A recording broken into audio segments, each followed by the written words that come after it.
We are full of concepts and we think we're living, but we're really conceptualizing.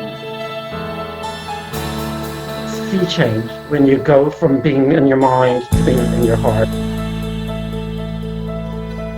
And the Course of Love was about discovering our true identity. Our show, Heart to Heart, how our Course of Love is changing our lives. And what we're going to do here on our show is give you just a little bit of a taste and an introduction to A Course of Love. And we're having our guests share their personal experiences and how they're integrating A Course of Love into their lives. So honored and grateful to have you here, Joe. Welcome. Thanks, Lynn. Okay, thank you.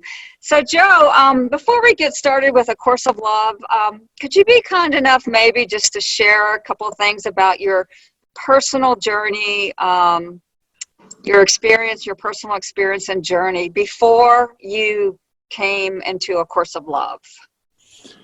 Yeah, I mean, the one thing that people often don't want to talk about in America is our age, but I just turned 66. So wow. I think that's part of the journey is how old you are. And 4 children. You certainly don't look it, Joe. Yeah. 'Cause I have my face in the pool a lot, so it's the water, you know.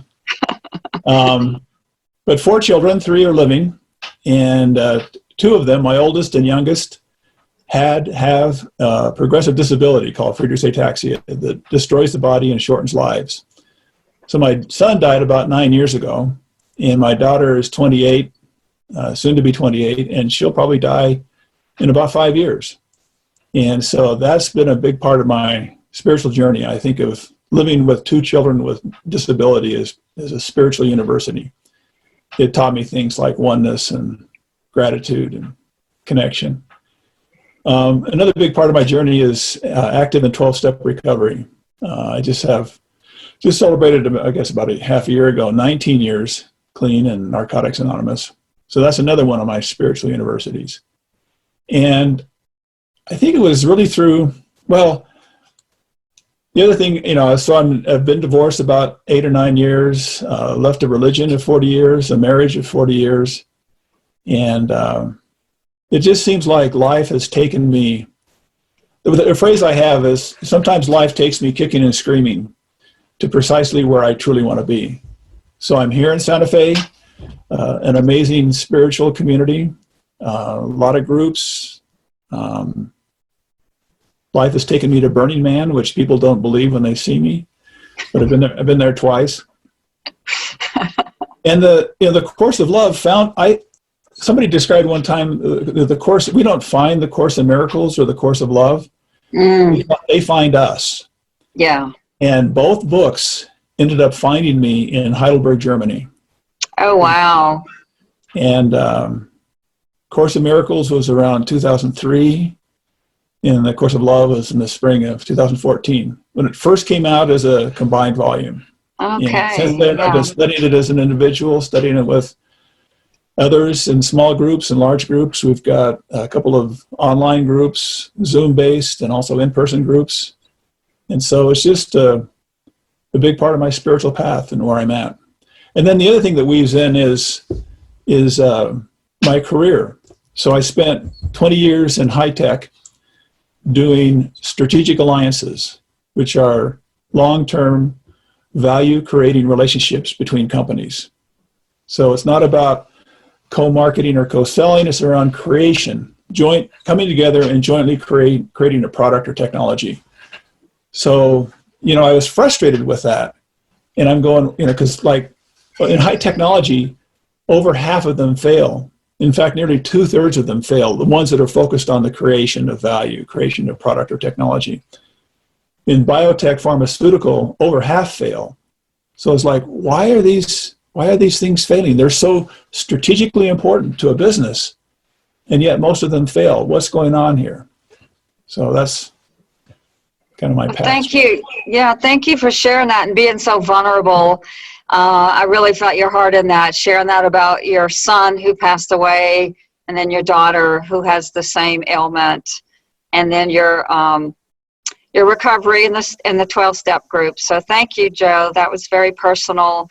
And was anything, you said 2014, was anything specific happening around the time that you discovered A Course of Love? It was just kind of like, were you hanging out in Germany at that time, or were you back in the States? Well, I was hanging out over there 6 months, and Okay, yeah. there's a lady friend who went over there with me.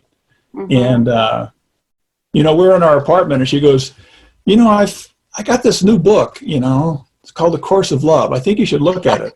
And I've got the Course of Miracles, and I go, I don't think so, She says, well, just open it up at the beginning and kind of read the intro and the preface. And I started reading it. And what struck me was, and she's also a real long time student of A Course in Miracles. But what struck me is that it was the same voice as A Course in Miracles, but obviously through a different channel. Course in Miracles was through Helen Schuckman, so she takes a psychiatry approach. And then Mari Perron is an author, so it's a more literary approach, maybe easier to digest. But that was what's up for me as I was going to Germany, wanting to start a new life.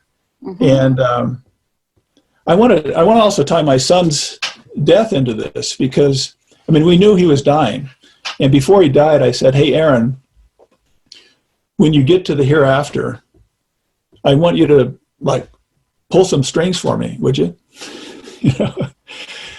And it was a few years later. I've been here in Santa Fe for 4 years. A couple of years ago, I heard this strong impression, the strong message, and I think it was from him. He said, "Dad, that's all we're doing up here for you guys, is pulling strings." And so I think maybe he directed me somewhere to the Course of Love. That's beautiful, Joe. Thank you for sharing that. Yeah. That's all we're doing is pulling strings for you guys. Yeah. Are you aware? Are you noticing this? Are you observant, as the Course would say? Oh, that's beautiful. Well, I think this might be a good time. Maybe we could get more into the Course of Love and have you share a little bit about that and how it's really transforming your life, changing your life, and how you've integrated it into your life. So if you have a specific passage or anything you'd like to share, and I know you have a couple of slides, so whatever you feel guided right now to do, that's fine. Yeah, I've got 3 passages, and I would also step back and say, how I think of the Course of Miracles and the Course of Love. I think of the Course of Miracles as bringing forgiveness into relationship, and so my career was around business relationships. Dealing with my kids' disabilities is about relationship. Working with others in 12-step recovery is about the therapeutic value of one addict helping another. It's all about relationship. So I think of Course of Miracles as bringing forgiveness into relationship. And the Course of Love is about discovering that relationship is what we are. So it's about discovering our true identity. So I do have 3 quotes and 3 slides, actually 4 slides. Okay. And for people who are watching this, you can obviously stop at any point and look at these in greater detail, because I'm going to go through them pretty quick in the interest of time. And these, by the way, are slides that I use in training and consulting in the world of business. I just concluded a major project with a Fortune 50 integrated circuit provider company. They had a branch in Germany. I can't really say their name, but so here's the quote from the Course of Miracles: "The holy relationship is with the self. It makes the self one with all, and so brings the holiness of the self to all." And I think this is a significant contribution of the Course of Love to the Course of Miracles, because I think when people study special relationship and holy relationship in the Course of Miracles, they think that's talking about intimate relationships. And I think it's what this is saying is, no, it's about our internal relationship. And that's a quote, Joe, from A Course of Love. I think you said it's a quote from A Course in Miracles, but I'll see the third treatise. Thank you. Yeah, thank you. And this is illustrating the interconnected relationships that exist, in this case, amongst 12 people. Here in Santa Fe, we actually have a circular table we meet around, and there's often 12 people there.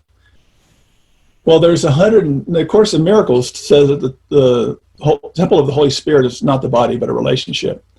So I'm interweaving the two courses together. And so from that perspective, when there are 12 people present, there are 132 relationships. So there's a whole bunch of holy relationships, or Holy Spirit temples that are present when there are 12 people. So the first thing is that we're deepening the collective web of relationship.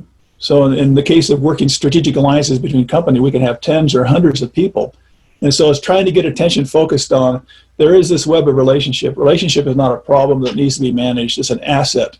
It's businesses and our personal, most strategically important asset.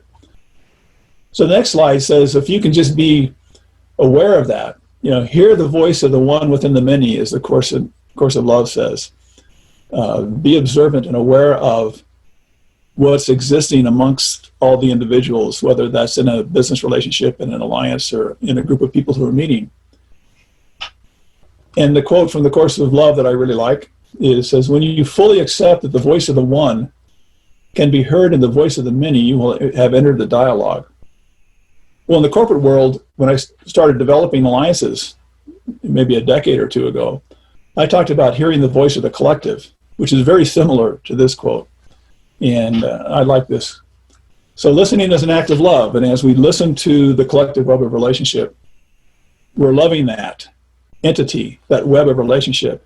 And it cannot help but love us back. I think that's another emphasis from the Course of Love, that there is reciprocity in relationships all the time. And then the third of these slides is actually an image of what's called a God's eye weaving, done by Pueblo Indians in New Mexico and Mexico. And they say this weaving illustrates what cannot be seen by the physical eye. And I think that is the collective web of relationship. So we observe the unknown, we let that unknown spirit inform us, inspire us, enthuse us. And the quote from the Course of Love says, remember, God is being in union and relationship. This is what God is. God is being. God is relationship. God is union. And I just had a discussion last night with the sponsee here in Santa Fe, where he's getting all wrapped around the axle about, I'm going to stop sharing for a second, around, what is God? Because he's going, I hear this from Buddhists, I hear this from Christians and Muslims, and you got this God and that God. And I said, well, what if we just think of God as being relationship itself? That God's present here between us. It's between you and I, Lynn, right now. God's there. Mm-hmm. And God's between mind and heart. And that's what the Course of Love emphasizes, is a connection between mind and heart. So then the last slide. Thank you, Joe. That's beautiful. And I love that, the Indian mandala. That was so beautiful. Thank you for sharing that. I got one more. Okay. And then I'll be done with my slides.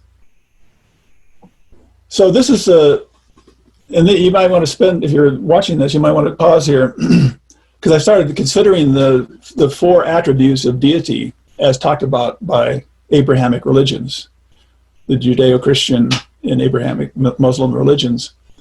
They talk about God being omnipotent, omnipresent, omniscient, and omnibenevolent.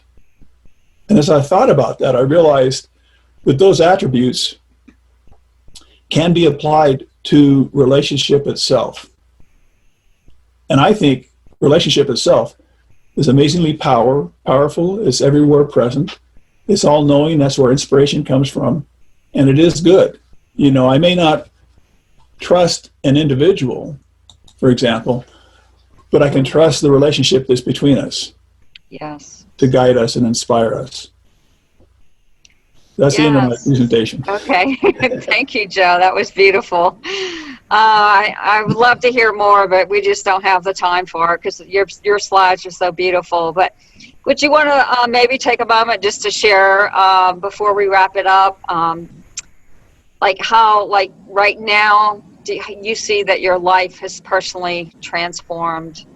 I guess you could probably say it's all through union and holy relationship, but I don't want to put words in your mouth. Would you say there's any one thing that jumps out that's really being transformed right now in your life?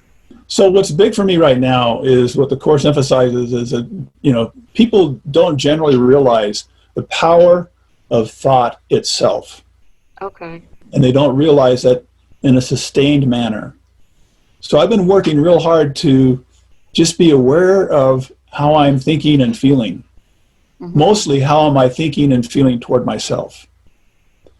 And being aware of my thoughts, as they're expressed or reflected into the world around me and the people around me.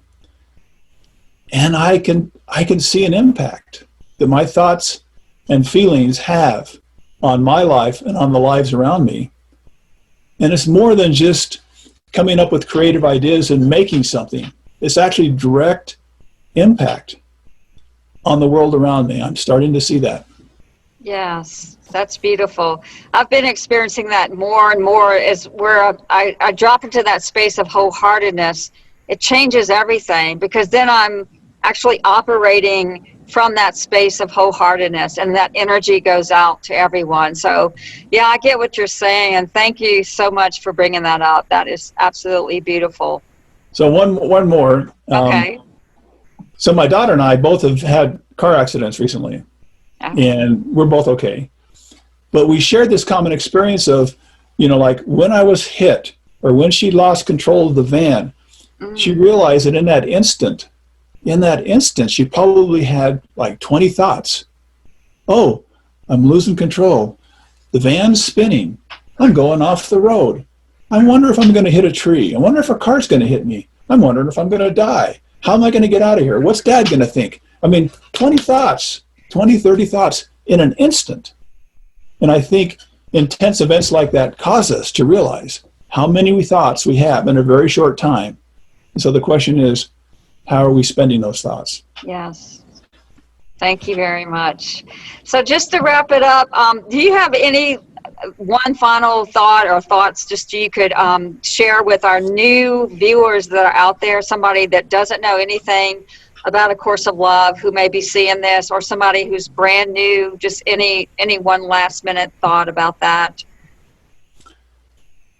Well, be part of a group. Okay, great. Yeah. That's emphasized more in the course of Love than it is in A Course in Miracles, that we need to be part of a group. Yes. Yes, I know I've actually experienced a lot of transformation in our group. So yeah, that was a great answer, Joe. Thank you. Thank you so much, Joe. We're out of time, unfortunately, but I really am honored that you've been here with us today, and I'm so grateful. Thank you so much. Thanks, Lynn.